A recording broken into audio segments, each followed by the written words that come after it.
자, 이제 미래 생활 사전 시간으로 갑니다. 혁신의 상징 미국의 실리콘밸리가 있죠. 또 그곳에 있는 기업들 일하는 문화도 자유분방하고 유연하다고 여겨졌던 그 기업들의 문화 점차 달라지고 있다고 하는데요. 오히려 최근에는 과로 또 강도 높은 업무량 이게 자유분방함을 대체하고 있다고 합니다. 역시나 AI 영향이라고 하는데요. 또 이게 우리나라 기업들에게도 또 시사하는 바가 있을 겁니다. Y스트릿의 송일아 기자와 함께 실리콘밸리로 가보시죠. 안녕하세요. 네, 안녕하세요. 실리콘밸리에 996 근무제가 있어요? 네. 996 뭡니까? 996이 아침 9시에 출근해서 밤 9시에 퇴근하고 이렇게 주 6일을 근무를 한다라는 뜻이에요. 하루 12시간 근무를요? 그렇죠. 원래는 중국 IT 기업들의 좀 살인적인 근무 문화를 상징하던 이제 표현이었는데 네. 지금은 이게 실리콘밸리를 뒤덮고 있는 상황입니다. 뭐 우리나라도 지금 주 52시간 근무가 일상화가 됐고 뭐 주말은 휴일이다. 이런 인식이 굉장히 당연하잖아요. 네. 근데 이게 무슨 시대를 역행하는 문화야라고 사실 수도 있는데 실제로 오늘날 실리콘밸리에서 나타나고 있는 현상이에요. 근데 그 실리콘밸리 예전에 저도 이제 몇몇 기업들 견학을 가봤는데 네. 구글 그 캠퍼스 안에 오락실이 있더라고요. 그렇죠. 맥주도 마시고. 그죠. 뭐 탁구도 치고 네. 운동 경기도 할 수 있고 명상하는 곳, 요가하는 곳도 있고 그런 문화였잖아요. 이게 왜 네. 갑자기 변한 겁니까? 저 원래 말씀하셨던 대로 그동안 실리콘밸리에 일하는 문화는 work hard, play hard 이런 열심히 일하고 일할 때 열심히 일하고 놀자. 놀 때 놀고. 네, 그래서 예. 특히 이제 스타트업들은 이제 넘쳐나는 그 유동성 속에서 번쩍이는 아이디어 하나로 거액의 투자를 받고 또 캐주얼한 분위기에 이제 밤만 되면 네트워킹 파티를 중시하던 문화가 강했는데요. 이제는 다 시절 좋은 때 이야기가 됐습니다. 이제 코로나19 팬데믹을 기점으로 일단은 재택근무가 확산이 그 당시에 되면서 일단 사무실 자체를 줄인 회사가 많아졌고요. 2022년 이후에 금리 인상기가 시작이 되면서 스타트업들도 허리띠를 졸라매기 시작했잖아요. 네. 코로나 때는 한때 이제 언택트 시대라고 해가지고 모든 게 다 비대면으로 되니 뭐 배달 서비스부터 시작해서 OTT 컴퓨터에서 할 수 있는 집에서 할 수 있는 모든 이제 IT 관련 기업들의 매출이 급등을 했다가 맞아요. 이제 이게 엔데믹이 되면서 이제 이게 끝나서 비대면 수요가 줄어들면서 대해고의 시대로 접어들었는데 안 그래도 인원을 줄이고 있었는데 결정적으로 2022년 말 챗 GPT가 등장을 하면서 예. 완전히 이제 분위기가 바뀌게 된 거죠. 대해고의 시대로 가고 있었는데 거기에다가 네, 기름을 부은 거죠. 울고 싶은데 뺨까지 때렸습니다. 네. AI가. 그러면 AI 등장으로 인해서 인간이 더 많이 일을 해야 하는 그런 역설적인 상황인 거예요. 그렇죠. AI가 가장 먼저 대체한 일자리가 바로 그 소프트웨어 개발자 자리잖아요. 네. 이제 자고 일어나면 새로운 기술이 등장을 하면서 제때 따라잡지 못하면 바로 도태될 수도 있다라는 무한 경쟁 속에서 자발적이던 비자발적이던 이 초장시간 근무를 감내하는 근로 문화가 빠르게 자리 잡고 있습니다. 이를 두고 포브스는 실리콘밸리에서 워크 하드 플레이 하드 시대는 이제 갔고 플레이 없는 워크만 남았다. 놀지는 못하고 일만 하는 시대라는 표현을 또 쓰기도 했더라고요. 이 참 역설적입니다. 애초에 뭔가 인간의 노동을 줄여줄 것으로 기대가 됐던 AI. 이 상황이 완전 반대네요. 그렇죠. 이게 모든 기술은 인간의 삶을 더 편리하고 편안하게 만들기 위해서 개발이 되죠. 근데 아이러니하게도 AI는 노동시장을 양극단으로 벌어지게 만들고 있습니다. 이제 막 사회에 진입하려는 초년생들은 AI로 인해서 일자리를 가질 기회를 잡지를 못하고 있어요. 근데 반면에 이미 일자리를 가진 사람들은 더 강도 높은, 더 높은 이제 어떤 역량을 요구받고 있다는 거죠. AI가 대표적으로 대체한 일이 이제 프로그램을 짜는 코딩 일인데 이 코딩을 전혀 못하는 사람들도 내가 이런 느낌으로 앱 하나를 만들고 싶어. 나 이런 맞아. 바이브로 좀 만들어줘. 이렇게 얘기를 하면서 AI가 알아서 앱 하나를 뚝딱 만들어준다는 뜻에서 요새는 바이브 코딩이라는 그냥 단어를 말만 하듯이 글만 쓰면은 알아서 코딩을 그렇죠. 짜주는 거죠. 입 코딩이라도 하고 그러니까 이제 그 바이브 코딩을 코딩. 모르는 사람들도 할 수 있다는 그렇죠. 거예요. 이게 일상화가 되면서 제가 할 수 있는 일의 범위가 더 넓어진 건데 이렇게 되면 노동량은 더 늘어날 수밖에 없겠죠. 네. 그 실제로 얼마 전에 AI 개발사인 엔트로픽이 코딩 대회를 열었는데 네. 이 자사 AI 모델 클로드 코드를 활용을 해서 참가자들이 제한된 시간 안에 소프트웨어를 개발하는 글로벌 대회였거든요. 근데 여기에 약 13,000명 정도가 지원을 했는데 최종 수상자 5명 중에서 소프트웨어 개발자가 1명밖에 없었어요. 개발자가 아닌데 소프트웨어 개발 대회에 나가서 상 받은 사람들이 상위 5명 중에 4명이 다른 직업이에요. 그렇죠. 무슨 직업을 가진 사람들이었어요? 일단 금상을 받은 1등을 한 분은 변호사였어요. 이분은 건축 허가 심사를 자동으로 분석하는 도구를 개발해서 금상을 탔고요. 2위와 3위는 각각 심장내과 전문의와 뮤지션이었습니다. 옛날 같았으면 코딩이라는 분야는 이제 나와는 전혀 관련이 없는 미지의 그렇죠. 영역이었는데 개발자가 있어야만 했는데. 그렇죠. AI로 바이브 코딩을 할 수 있으니 요런 서비스 있으면 좋겠는데 라고 얘기만 하면은 AI가 알아서 뚝뚝뚝뚝 만들어 주는 거예요. 소프트웨어 개발 능력보다 어떤 문제에 대한 깊이 있는 이해가 오히려 더 이제 더 요해지는 이제 능력이 된 거죠.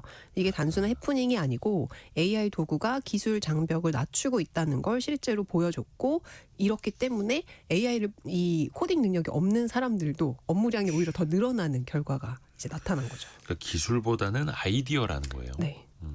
근데 또 반대로 생각해 보면 변호사, 의사 같은 이런 전문직인 사람들도 뭔가 조금 그런 AI로 앱을 만들 줄 아는 어떤 아이디어가 있어야 된다라는 거잖아요. 네, 그래야지 이제 경쟁력을 갖는 거죠. 과거 같았으면은 내 전문 분야 하나만 있으면 이제 그것만 잘하면 그렇죠. 됐는데 이제는 이것도 해야 되고 저것도 해야 되고 AI를 통해서 할 수 있는 일들이 더 많아지니 오히려 AI 능력을 가진 사람들은 노동 강도가 더 심해지고 못 가진 사람들은 이제 손가락만 빨고 있어야 되는 상황이 오고 있다는 거죠. 그러니까 저도 요즘은 AI 툴을 이제 자유자재로 다루지 못하면 막 뒤처지는 것 같고 뭐라도 하나 막 앱이라도 하나 만들어야 될 것 같고 이 AI 발전으로 쓸 수 있는 도구들이 많아지면서 뭔가 굉장히 내가 어떻게만 하면은 초사이언이 될 수 있을 것 같은데 반대로 그걸 못하면 순식간에 바보가 되는 것 같은 그런 느낌이 좀 박탈감이 들더라고요. 그러니까 실제로 UC 버클리가 미국 IT 기업 직원 약 200명을 대상으로 이제 연구를 실시를 했는데 AI가 업무량을 줄이기는커녕 오히려 지속적으로 업무량을 증가시키는 것으로 조사가 됐습니다. 직원들은 본인의 이제 전문 분야가 아닌 업무를 맡게 되고 또 멀티태스킹을 더 많이 해야 된다고 답변을 했고요. 하버드 비즈니스 리뷰 역시 지난달 초에 8개월 동안 미국 IT 기업에서 생성형 AI가 업무 습관에 미치는 영향을 이제 조사를 했더니 직원들이 더 빠른 속도로 더 광범위한 업무를 처리를 하면서 더 오래 일하는 것으로 이제 조사가 됐습니다. 사실 또 이제 회사에서도 사장님이 부장님이 우리도 AI 활용해서 뭐라도 한번 해보자 네. 이런 거 많이 하니까 근데 또 그 새로운 사장님 시도를 해야 되고 부장님은 잘 안 하시고 시키죠. 네, 그래서 또 직원들 AI한테 시키고. 그렇죠. 근데 우리가 왜 컴퓨터 등장하면서 업무량이 더 많아졌듯이 프린터기 등장하면서 종이 쓸 일이 더 많아졌듯이 AI 시대에도 일할 게 더 많아지고 사실 이게 기업 입장에서만 놓고 보면 네. 생산성이 높아지니까 더 좋은 거다. 비용도 효율화가 된다. 또 이렇게 볼 수 있지 않을까요? 그렇죠. 이제 직원들이 흥미로 시작한 AI와의 이 동거가 생각보다 더 업무에 도움이 되고 이제는 내 원래 일이 아닌 일까지도 어느 정도 수준 이상으로 만들어주니까 이제 사장님, 고용주 입장에서는 예전에는 각기 다른 5명이 할 일을 이제는 다재다능한 직원 1명이 다 해버릴 수 있다는 거랑 같으니까. 하지만 실제 많은 직원들은 여러 명의 AI 비서를 이제 굴리기 위해서 끊임없이 주위를 이제 전환을 해야 되고 결과도 자주 확인해야 되고 처리해야 할 절대 업무량이 많아지니까 결과적으로 피로도가 굉장히 높아지고 있다. 이렇게 호소를 하고 있고요. 근데 저도 이거는 좀 느껴요. AI를 쓰다 보니까 자료도 옛날보다 좀 더 멋지게 만들어주잖아요. 네, 그리고 네. 내가 몰랐던 분야에 대해서 서치하고 알아보는 거에 대한 두려움이 일단 없어진 거는 맞습니다. 즉 예전에는 어떤 새로운 분야의 도전을 뭔가 알아보는 것 자체가 용기가 필요했는데 이제는 그 시작 자체가 굉장히 쉬워진 거예요. 간편하게. 그냥 물어볼 수 있으니까. 그리고 창피하지 않잖아요. 네. 그냥 막 물어보니까. 근데 동시에 여러 업무를 돌리다 보면 집중력이 계속 흐려지고요. 계속 분주하고 나는 바쁜데 결과물은 뭔가 소울이 없는 느낌이 들 때가 있어요. 그럴듯한 AI가 만들어낸 그냥 그저 그런.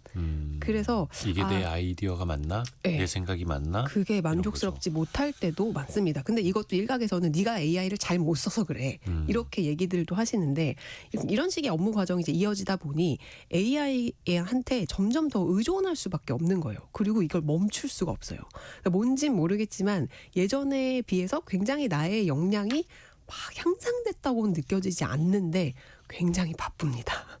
그래서 전문가들은 조직이 먼저 직원들의 업무 경계를 좀 명확하게 정해주고 의도적인 멈춤을 줘야지만 AI를 활용한 지속 가능한 그 업무가 이제 이뤄질 수 있다. 이렇게 또 조언을 하더라고요.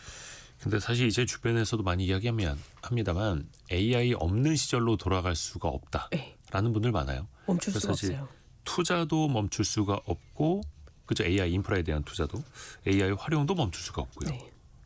맞아요. 구글이나 메타, 뭐 아마존, 마이크로소프트 이렇게 빅테크들이 AI 시장을 선점하기 위해서 지금 자본을 엄청나게 투입을 하고 있잖아요. 네. 그리고 스타트업들은 이제 일종의 노동을 갈아넣고 있는 이제 그런 상황이라고 보시면 될 것 같은데요. 실제로 이 하이퍼스케일러라고 불리는 이 미국의 주요 빅테크들이 올해 AI 및 관련 인프라 구축에 약 6,500억 달러에서 7천억 달러, 우리 돈으로 약 830조에서 900조 원을 투자할 것으로 추산이 되고 있는데요. 네. 이게 우리나라 1년 예산이 750조 원인데 이제 몇 개 기업에서 이 4개 기업에서 쓰는 AI 자본 지출이 이것보다 훨씬 더 큰 거예요. 그래서 이 투자 대부분이 뭐 데이터 센터 건설하고 GPU 네트워크 같은 AI 연산 인프라 구축에 사용이 되는데요. 뭐 이를테면 자동차가 처음 만들어졌을 때 뭐 고속도로도 깔고 주유소도 생기고 세차장도 만들어졌던 것처럼 AI라는 기술이 잘 굴러가게 하기 위한 각종 인프라가 깔리는 시기인데 빅테크들이 이 시장을 먼저 선점하기 위해서 어마어마한 규모의 투자를 하는 거라고 볼 수 있겠죠. 그래서 예전에는 남는 이제 잉여 현금으로만 투자를 했다면 작년 하반기부터는 막 회사채까지 발행을 하면서 이 시장에 대한 투자를 이제 큰 기업들은 멈출 수 없는 그런 상황이라고 보시면 됩니다. 멈출 수가 없다라는 네. 거네요. 근데 사실 스타트업들은 뭔가 투자 자금은 부족하잖아요. 네. 계속 투자를 받아야 하는 입장이고. 그렇죠. 그래서 어떻게 보면 인력을, 노동을 더 갈아넣는 거예요. 맞습니다. 주 80에서 뭐 90시간까지 뭐 이런 얘기들도 나오고 채용 공고를 올릴 때도 이제는 많은 스타트업들이 근무 시간을 직접적으로 언급을 안 하고 있습니다. 아, 정해진 근무 시간이 없다. 네, 그러니까 근무 시간 자체에 대한 언급을 안 해요. 대신 그러니까 우리나라에서 그렇게 하면 큰일 날 네, 것 같은데. 빠른 의사결정과 결과 중심의 업무 환경에 잘 적응할 수 있는 사람을 찾습니다. 뭐 이런 식으로 요구를 하고 있고요. 이 VC 업계에서도 올해가 돈을 벌지 못하는 AI 스타트업들이 본격적으로 도태되기 시작하는 한 해가 될 거다라고 전망을 하고 있습니다. 몇 년 전까지만 해도 회사 이름 앞에 AI만 붙으면 투자를 해주던 시절이 있었어요. 근데 이제는 실제 매출이나 고객 수, 기술 적용 사례를 요구하는 경향이 많아졌고, 이 때문에 스타트업 내부에서는 시시각각으로 발전하는 AI 기술을 활용을 해서 시간 내에 성과를 만들어내기 위해서 이제 인력을 이제 엄청나게 집약적으로 투입하는 경우가 늘어나게 된 겁니다. 창업자들은 짧아진 성과 검증 주기가 조직 전체를 강하게 압박하고 있다라고 말하고 있고요. 실제 뭐 누가 더 빠르게 실험을 반복하고 결과를 시장에 반영하느냐의 싸움에서 이제 이겨야 되니까 업무 집중도를 높이는 수밖에 없습니다. 그래야 개인의 경쟁력도 더 높아지고. 그렇죠. 근데 아예 채용할 때 주 70에서 80시간 근무 시간 제한 없음 이렇게 돼버리면은 글쎄요, 사람들이 거기 갈지는 모르겠는데, 그러면 그렇게 열심히 더 많이 일을 한다. 네. AI 시대 때문에. 그러면 그 성과를 제대로 보상을 해줄까요? 뭐 아무래도 인재가 이제 핵심이기 때문에 성과를 내는 사람들에게는 확실한 보상은 해줍니다. 근데 빅테크들의 AI 연구원의 주식 포함 총 보수는 연간 최소 40만 달러, 우리 돈으로 5억 원 이상이에요, 최소가. 그리고 최상위급은 수백만 달러의 연봉 패키지를 받고요. 단위가 다르네요. 네, 스타트업 같은 경우는 연봉은 이제 높지 않지만 지분이 큰 편입니다. 근데 이것도 상위 5에서 10% 정도 핵심 인재들에게 이제 과도하게 높은 보상이 몰려 있고, 나머지 90%는 업무 강도는 늘었는데 보상은 그만큼 빠르게 따라오지 않으면서 일부 개발자들 사이에서는 좀 불만도 나오고 있는 상황이고요. 근데 또 한편으로는 새로운 AI 기술이 나왔다 하면 나만 새로운 거 아니고 모두한테 다 새로운 거잖아요. 그렇죠. 내가 얼마나 더 빨리 이걸 내 걸로 만들고 또 다른 결과물을 만들어내느냐에 따라서 또 다른 기회가 또 생기기도 하니까요. 네. 막 자발적으로도 계속 이거를 하고 있는 거예요. 멈출 수 없게. 실제로 올해 연초에 그 개발자 커뮤니티에서 엄청나게 화제가 됐던 오픈클로라는 AI 에이전트가 있었어요. 네. 근데 단순한 AI 챗봇을 넘어서서 뭐 아예 내 컴퓨터 관리자 권한을 받아서 뭐 정보 수집부터 일정 약간 모든 걸 알아서 해준 정말 말 그대로 AI 비서 같은 역할을 하는 이제 서비스였는데, 이 서비스를 개발한 피터 스타인버거 씨가 최근 그 고액 연봉을 받고 오픈 AI로 합류를 했습니다. 그러니까 아예 이런 좀 서비스를 만들어내는 이제 훌륭한 개발자들은 또 큰 기업으로 가서 또 어마어마한 연봉을 받고 이런 식으로 스스로가 기회를 만들어내고 있는 그런 상황이에요. 그러니까 안 할 수가 없는 거죠. 능력자들은 네. 그렇게 된다라는 거고, 그 사이에서 또 대체되는 사람들이 분명히 있을 거란 말이죠. 네.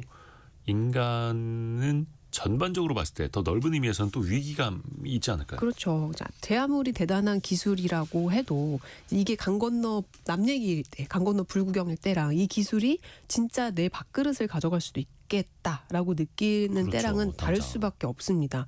기자인 저도 마찬가지인데 그 지난달에 미국 그 워싱턴 포스트에서 전체 기자의 3분의 1 수준인 300명 이상을 한꺼번에 해고를 했어요.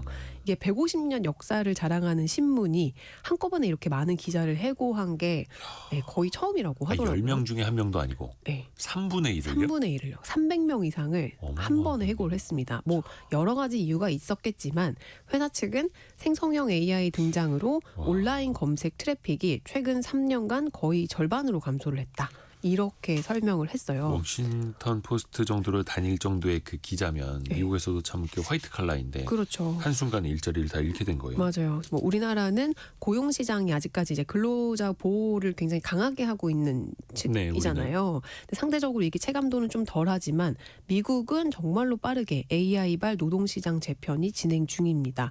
실제 인사 플랫폼 챌린저 그레이 앤 크리스마스 보고서에 따르면 미국 기업들이 올해 1월 10만 8,435건의 감원을 발표를 했는데 이게 작년 1월보다 2.2배 증가한 수준이고요. 네. 2009년 글로벌 금융위기 이후 월별 규모로는 최대치입니다.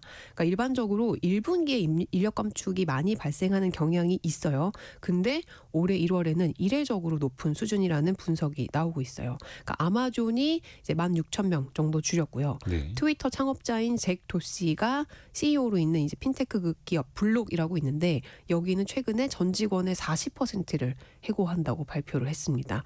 AI 전쟁의 최전선에 서 있는 이 엔트로픽의 이 다리오 아모데이 CEO는 AI가 5년 내 사무직 일자리의 절반을 대체할 거다라는 전망을 내놓고 있어요. 그러니까 빨리 선택을 해야죠. AI를 잘 활용할 건지 네. AI에게 대체가 될 건지. 네, 근데 뭐 답은 이거는 뭐 자명한 거고요. 그렇죠. 근데 이게 단순한 거품 버블 룰라는 사실은 또 계속 이어지고 있잖아요. AI 투자를 어디까지 해야 네. 되느냐? 근데 AI 시장 붕괴론까지 등장을 했어요. 네, 최근에 지난달 22일이죠. 뉴욕 3대 지수가 일제 1% 이상 하락 마감했는데요. 그 원인으로 지목된 게 시트리니 리서치라는 신생 리서치 회사가 발표한 하나의 보고서 때문이었어요. 보고서 하나 때문에. 예, 이 보고서 제목이 2028년 글로벌 지능 위기 라는 제목이었거든요. 네. 이 보고서 공개 하루 만에 750만 회 이상 조회수를 이제 기록을 하면서 월가에서 큰 반향을 불러일으켰고 이게 AI발 투매를 이제로 이어진 겁니다. 아니 작은 리서치 회사가 네. 써낸 보고서 하나 때문에요. 직원이 한 10명 정도밖에 안 되더라고요. 근데 금융시장 이 회사. 전체가 흔들린 거예요. 네. 어떤 내용이었길래요? 이 보고서가 2028년을 이제 가정을 해서 이제 쓰여진 거시경제 리포트를 이제 시나리오를 쓴 거예요. 그래서 2년 뒤 시나리오를 제시를 한 건데 네. AI가 지나치게 성공적이어서 경제에 어마어마한 충격을 준다라는 게 골자입니다. 일단 첫 번째는 대규모 화이트 칼라 감원 시나리오예요. 2026년 초부터 기업들이 AI 에이전트를 인간 대체 수단으로 본격적으로 활용을 하고 이게 사무직, 화이트 칼라 중심의 일자리 구조 조정이 진행된다고 예상을 했는데요. 네. 그 결과 미국의 실업률이 10.2%까지 상승을 하고 S&P 500 지수가 올해 10월을 이제 최고점을 기록한 이후에 2년간 약 38% 하락할 수 있다. 이렇게 전망을 했어요. 그러니까 노동시장 충격이 금융시장 전체로 전이되는 미래를 이제 예상을 한 겁니다. 근데 이게 그 인간을 대체한다. 특히 이제 화이트 칼라 중심으로 일자리가 구조 조정될 것이다. 이미 이제 이어지고 있는 건데 네, 올해부터 본격화될 것이다. 네. 이렇게 시작이 돼요. 네. 노동시장, 금융시장, 또 가게 살림살이도 이제 충격받을 거라고 보더라고요. 그렇죠. AI가 생산성을 끌어올리니까 이제 GDP는 한 자릿수 중후반대 뭐 7, 8% 이렇게 높은 성장세를 보이지만 이 성장의 결과 끝이 가계로 흘러들어가지 않는다는 거예요. 그러면서 유령 GDP라는 개념을 제시를 했거든요. 원래 그 GDP가 증가를 하면 개개인의 소득이 올라가고 그러면 돈을 더 많이 버니 당연히 더 많이 쓰는 구조가 되겠죠. 그러면 소비가 증가하고 이는 또 기업의 매출 증가로 이어지고 기업이 돈이 많아지면 투자도 더 많아지겠죠. 네. 그러니까 투자 증가로 이어지고 결과적으로 더 생산성이 늘어나면서 고용도 증가하고 소득이 늘어나는 이 선순환 구조가 일반적인 우리의 생각인데 AI발 생산성 증가는 이 구조를 깬다는 거예요. 즉 AI가 생산성을 폭발적으로 올려서 기업의 이익이 증가하고 비용은 감소하면서 숫자상으로 GDP는 증가를 하지만 이게 개개인의 소득과 소비 증가로 이어지지 않는다는 겁니다. 가계 소득이 늘지 않으면 소비도 당연히 안 늘고 궁극적으로는 기업의 매출 성장이 둔화되겠죠. 기업들이 자동화로 이익은 유지하지만 시장 수요가 늘어나질 않으니 투자를 하지 않게 되고 체감 경기는 차가워진 상태가 된다는 이제 가정이에요. 그래서 유령이라는 표현을 쓴 겁니다. 유령 GDP. 그러니까 AI로 인해서 돈 버는 회사들은 분명히 나타나지만 그게 돌질 않는다는 거잖아요. 순환이 안 된다.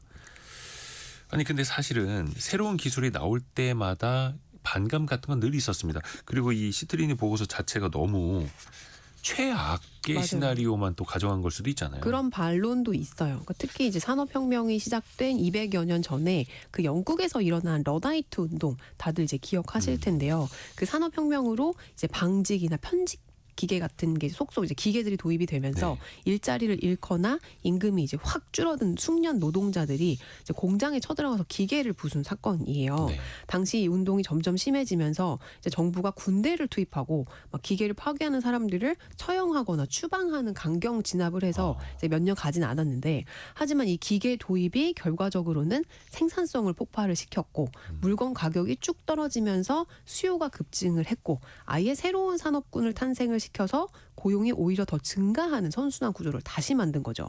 그러니까 이게 AI에도 이럴 수 있다라는 이제 반론이 있는 거죠. 그러니까 보니까 18, 19세기 영국에서 이제 손으로 천을 짜던 직조공들이 이제 기계식 방적기가 도입이 되면서 이제 기계에 밀려서 일자리를 잃었어요. 처음에는. 근데 이 기계가 도입이 되면서 천의 생산량이 기하급수적으로 늘어났고 이게 면직물 가격이 엄청나게 빠지는 원인이 된 거예요. 네. 그래서 그 전까지는 이런 좋은 옷들은 부자들이나 입던 사치품이었는데 이게 대중적인 소비재로 이제 바뀌면서 수요가 전체 총 수요가 늘어나고 그렇게 되니 공장을 증설하고 더 많은 기계가 설치가 되면서 더 많은 노동자를 채용하게 되는 결과적인 사회적 후생이 증가하게 된 거죠. 즉 직조공은 줄었지만 공장 노동자는 폭증을 하면서 총 고용이 늘어나게 되는 상황이 왔습니다. 게다가 제조업이 이렇게 확장이 되면 기계 설계자, 공장 관리자, 엔지니어, 기계 수리공 같은 기존에 없었던 직업군이 생겨나게 되면서 뭐 우리 AI도 우리가 지금까지는 모르는 새로운 일자리를 더 만들 거다. 이런 이제 반론들도 있어요. 근데 우리가 지금 이 파도의 한 가운데에 있는 상황이라 이게 어떻게 어디로 튈지는 모르겠지만 이 스트레진 리서치가 이제 시장에 엄청나게 큰 영향을 주고 있다는 것은 이제 현재 팩트입니다. 고도로 발달하고 있는 기술이 어떤 영향을 줄 것인가 파괴적으로 보는 관점도 있고 좀 이제 생산적으로 보는 관점도 네. 있고 안진수님이 버스 하는데요 자율주행 버스도 나온다는 얘기도 있는데 완전히 자리 잡기 전까지는 그래도 시간이 필요할 겁니다. 우리 다음 세대들이 문제 되겠네요라고도 맞아요. 보내주셨고 이 AI로 인한 위기 이게 그러면 산업혁명 때랑은 또 어떻게 다를까요? 이게 증기기관이나 뭐 공장 자동화처럼 산업혁명 때 일어났던 그런 변화들이 인간을 보조하는 수단으로서 작동을 했는데 AI는 인간의 노동 그 자체를 대체할 가능성이 높다는 게 일단 전문가들이 가장 우려하는 부분이고요. 이 말은 그 새로운 일자리 창출 속도가 더 느려질 수 있고 AI를 잘 다룰 수 있는 소수의 고숙련자들에게만 소득이 집중이 되면서 중간층이 붕괴될 가능성이 크다는 겁니다. 이렇게 되면 소득 불균형이 심한 그 K자 양극화가 더 심해지고 GDP 선순환 구조가 유지가 될 수가 없어요. 그리고 무엇보다 산업혁명 때보다 더 위험할 수 있는 가장 큰 이유가 바로 속도예요. 속도 너무 빨라서. 너무 빨라서. 그러니까 AI 혁명이 과거랑 비교했을 때 기술의 확산 속도나 생산성의 충격 속도, 노동시장의 적응 속도가 비교가 안 될 정도로 빠릅니다. 그렇게 되면 당연히 사회적인 혼란과 비용이 어느 때보다 커질 수 있다는 건데요.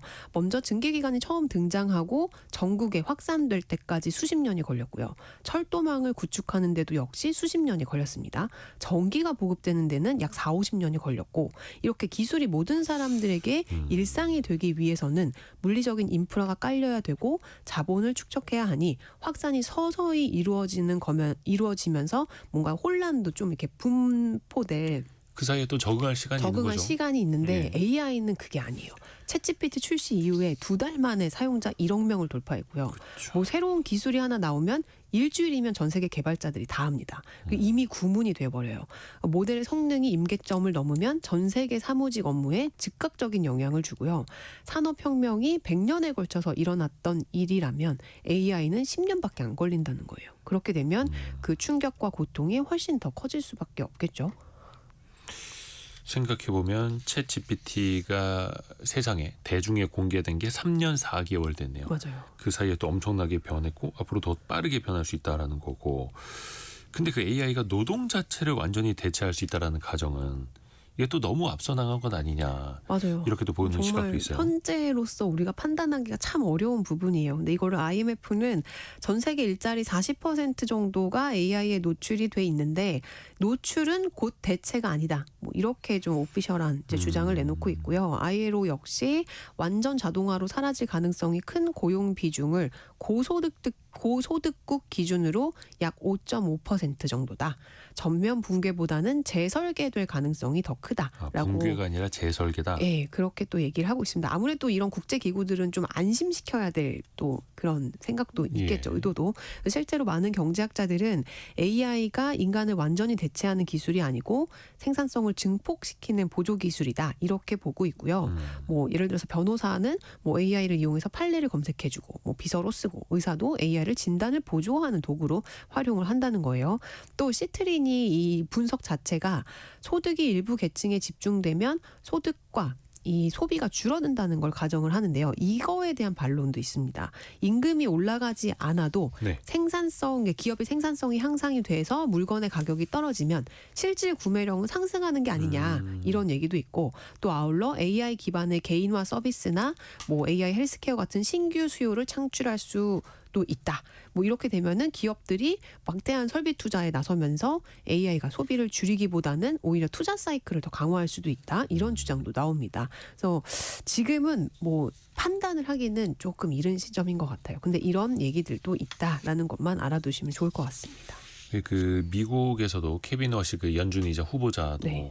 AI는 물가 하락, 디플레이션 요인이다 이렇게 또 본다는 보도들도 많이 나오고 있죠. 네. 또 가봐야 알겠습니다만 일단은 생산 비용이 낮아지면서 물건값이 낮아지고 자연스럽게 구매력이 높아지는 그 단계로 갈 수 있다라는 거고 또 우리가 AI 없이는 이제는 못 사는 시대라고도 이야기를 했는데 최근에 그 벌어지는 전쟁들을 보면 네. 국가 안보에 있어도 이제 이 AI가 필수더라고요. 그러니까요. 그 AI 패권 경쟁이 지금 무엇보다 중요한 게 단순히 이게 뭐 그냥 나랑 뭐 대화할 수 있는 이런 신박한 기술이다 이게 아니고 이제는 한 국가의 운명을 좌우하는 안보와 직결이 돼 있기 때문인데요. 네. 당장에 올해가 시작된 지 지금 2달 만에 전 세계에서 무슨 일이 일어나고 있는지를 보면 알 수 있잖아요. 그러니까 미국이 베네수엘라 마두로 정권을 축출하고 지난 주말에는 이스라엘과 함께 이란에 대한 이제 전격적인 군사 작전을 감행을 해서 이 하메네이 최고 지도자가 사망했죠. 과거 역사를 봤을 때도 이게 유례 없는 속도전이라는 겁니다. 그리고 이 이란 군사 작전에 AI가 굉장히 깊숙이 활용됐다는 점이 속속들이 드러나고 있는데요. 이번 군사 작전의 성패를 가른 게 더 많은 미사일이나 더 정밀한 전투기가 아니고 AI였어요. 수개월치 정보를 실시간으로 통합하고 수백 개의 표적을 동시에 분석하고 최고 지도자의 동선을 추적해서 타격 시점을 결정한 게 고도로 훈련된 AI였습니다. 구체적으로는 엔트로픽의 클로드였죠. 1월 달에 베네수엘라 마두로 체포 작전에도 미국 정부는 팔란티어 플랫폼과 연동한 클로드의 기술을 제공했고요. 근데 이제 엔트로픽은 자사 AI 기술이 이렇게 군사적으로 무분별하게 사용하는 데 대해서 굉장히 회의적이었고 이와 관련해서 미국 정부와 최근에 협상을 벌이다가 결국 결렬이 됐죠. 그리고 지난주에 연방정부 내에서 엔트로픽의 AI 사용을 전면 금지하는 초유의 사태까지 벌어졌습니다. 지금 이게 안보 문제가 AI 업계 전체로까지 확산이 되고 있는 상황이에요. 그러니까 이게 어떻게 보면 단순한 정보 수집에서 시작을 해서 네. 심하게는 무기 체계를 가동하는 것까지 AI한테 맡긴다는 그 거잖아요. 마지막 결정 한 방까지요. 그러니까 이번 군사 작전은 미국이 기존의 군사작전이랑은 상당히 다른 모습으로 이란을 공격을 했어요. 그러니까 보통 기습 공격을 하게 되면 대비 태세가 취약한 새벽 시간에 하기 마련인데 네. 이번에는 백주 대낮에 동시다발적으로 여러 곳에 폭격을 했잖아요. 이란도 설마 오전에 할 거라고는 예상을 못한 상태에서 수뇌부가 한꺼번에 다 모여서 회의를 한 그 시간에 그 장소를 이제 공격을 했단 말이죠. 하메네이가 어느 건물에 언제 머물지를 계산하고 어떤 순서로 500개 이상의 목표물을 공격할지를 설계한 인프라의 그 중심에 AI의 치밀한 계산과 설계가 있지 않고서는 불가능한 작전이었다라고 전문가들이 입을 모으고 있고요. AI가 전쟁의 보조 수단이 아니고 전쟁의 설계자로서 역할을 한 거고 이거를 알고 있는 AI 기업 수장들이 업계 전체의 문제로 받아들이고 있다는 거죠. 그러니까 19세기 우리 왜 다이너마이트를 개발한 노벨 역시 그 막대한 부를 이뤘지만 결과적으로 이제 본인이 개발한 그 물질이 전쟁과 대량 살상에 사용되는 걸 보고 노벨상을 만들었잖아요. 그 그렇죠. 죄책감에. 예. 지금 AI 업계에서도 이 비즈니스와 윤리적인 가치 사이에 갈등하고 있는 굉장히 그 첨예한 갈등을 보여주고 있고 샘 알트만 오픈 AI CEO도 AI가 대규모 감시나 자율 살상 무기에 사용돼서 안 된다는 거는 오랫동안 우리의 주요한 레드라인이었다라고 말하면서도 또 반대편에서는 엔트로픽이 저렇게 팽당하는 걸 보고 나니까 이걸 어떻게 해야 되나 이런 고민한 또 모습을 보이기도 한단 말이죠. 그래서 그러니까 그 엔트로픽이 미국 국방부의 요구를 들어주지 않아서. 않는 모습을 보면서 오픈 AI 샘 알트먼이 엔트로픽을 지지한다라고 선언을 했는데 정작 본인은 미국 국방부랑 새로운 또 계약을 했죠. 맺었더라고요.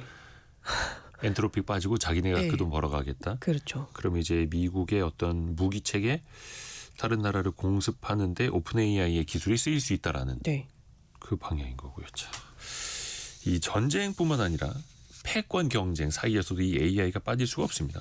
그렇죠. 미중 사이에는 뭐 더더욱 중요할 거고요. 맞아요. 미국이 이번에 공격한 이번 올해 초 이제 1월 1월 두 나라가 모두 세계 최대의 석유 매장량을 보유한 국가잖아요. 네. 동시에 중국의 핵심 에너지를 수출을 하는 이제 국가예요. 그러니까 중국, 러시아와 전략적인 관계를 가져가는 나라라는 공통점이 있습니다. 미국이 이들 국가를 친 직접적인 이유는 뭐 지역 안보와 핵 문제 때문이지만 그 뒤에는 미중 패권 경쟁이 깔려 있다라는 분석이 지배적으로 나오고 있고요. 중국의 AI, 특히 휴머노이드 로봇 시장의 발전 속도가 어마어마하잖아요. 특히 이제 AI의 필수제가 에너지인데 그렇다 보니 에너지의 확보 경로를 좀 차단을 해서 중국의 반도체, AI 경쟁력을 약화시키려는 의도가 있을 수도 있다. 뭐 이런 얘기도 있고 미국이 중국과의 AI 패권 경쟁에서 초격차로 앞서가기 위해서는 이처럼 전략적으로 외교 안보 차원에서 좀 전략을 짜고 머리를 굴리고 안으로는 뭐 살인적인 근로 문화로 이제 본인들의 이제 경쟁력을 더 갖춰 나가고 있는 상황입니다. 이게 참 아이러니합니다. 그러니까 네. 너무나 많은 것들이 이제 포함돼 있어서 미국이 왜 이렇게 했구나라는 거를 생각해 보면 AI가 그 중심에 항상 있어요. 노동시장의 변화에서 전쟁까지 나아가서 패권 경쟁까지 이 AI가 핵심이 되어가고 있고 사실 우리도 그래서 글로벌 AI 강국 뭐 1, 2는 못 돼도 넘버 3까지는 가보자라고 그렇죠. 하면서 우리도 또 열심히 하고 있잖아요. 맞아요. 이 시기를 살아가는 우리들은 뭘 어떻게 하면 좋을까요? 뭘 어떻게 해야 할까요? 어려운 과제죠. 어렵죠. 우리는 이제 과거 핵을 어떻게 억제하는지가 이제 냉전 시대의 균형을 이뤘던 것처럼 이제는 AI 능력이 국제 질서의 균형을 만드는 시대에서 살고 있다. 이렇게 이제 이해를 하면 될 것 같아요. 그래서 그야말로 AI가 국가 권력 인프라의 핵심이 된 지금 이제 우리가 이 기술을 누가 통제하고 어떤 조건을 사용하는지가 국가의 생존과 직결될 가능성이 굉장히 높습니다. 엄청나게 무거운 일이죠. 한국은 특히 이제 반도체라는 공급망의 우위를 지금 점하고 있는 만큼 이를 전략적인 자산으로 가져가되 새로운 질서에서 어떤 역할을 할 것인지를 좀 다각적으로 생각을 해서 빠르게 실천에 옮겨야 될 것 같아요. 속도가 정말 너무너무 중요한 시장이다 보니 한편 또 개인들은 AI 시대를 살아가는데 무엇보다 중요한 게 새로움을 받아들이는 유연한 자세겠죠. 이제 새로운 게 나왔다 하면 사실 저도 이제 뭐 하나 새로운 게 나왔다 그러면 이제 힘들어요.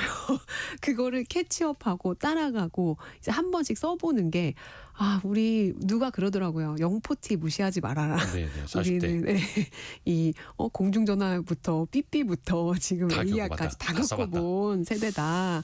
그래서 이 파도 속에 우리가 할 수 있는 최선은 이제 한 번씩 써보고 장단점을 느껴보면서 훌륭한 비서로 만들어 나가는 거였고요.